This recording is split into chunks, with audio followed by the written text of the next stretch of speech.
Bonjour Marika. Alors rappelez-nous, qu'est-ce qui est en train de se jouer ce matin donc devant la cour d'assises spéciale? Alors à 9h30, l'audience s'est ouverte sur l'interrogatoire du premier accusé, Willy Prévost. Grand, crâne rasé et en survêtement kaki, il est accusé d'avoir fourni un soutien logistique à Mehdi Koulibaly en participant à l'achat de la voiture Renault Mégane, voiture qui a été utilisée pour se rendre à l'hypercachère, mais pour aussi avoir enlevé le traceur GPS de la moto utilisée pour aller assassiner la policière qui s'appelle Jean-Philippe.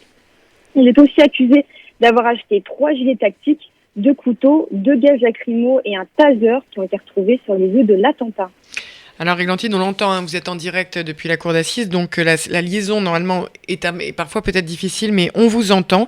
Parlez bien fort. Devant le président, il semblerait que Willy Prévost a raconté connaître Mehdi Koulibaly depuis qu'ils sont petits, Églantine. En effet, Marika, ils ont tous les deux grandi à la Grande Borne dans un quartier de Grigny. On parlait de tout et de rien, on a fait des petits trafics de drogue ensemble, on avait une bonne relation, déclare-t-il. Cependant, en novembre 2009, leur relation se dégrade quand Willy Prévost refuse d'aller chercher de la drogue pour Koulibaly. Il a été passé à tabac par ce dernier avec une batte de baseball. Je n'ai pas déposé plainte car on sait comment ça se passe dans les cités. Si on porte plainte, ils s'en prennent aux familles, a-t-il déclaré devant la cour. Mehdi Koulibaly est ensuite incarcéré en mai 2010 et ressortira en 2014. Les deux hommes se croisent alors dans un centre commercial et c'est là que Koulibaly commencera à lui demander des services. Des années après, j'avais toujours une dette envers lui. Je me suis dit que je devais aller dans son sens pour qu'il me laisse tranquille, raconte Willy Prévost. En l'occurrence, Willy Prévost a été interpellé rapidement après les attentats, car son ADN avait été retrouvé dans la voiture, dans cette fameuse Renault. En effet, Marika, il reconnaît avoir participé à une association de malfaiteurs, mais ne reconnaît pas le motif pour terrorisme. Je ne savais pas du tout qu'il était dans le terrorisme.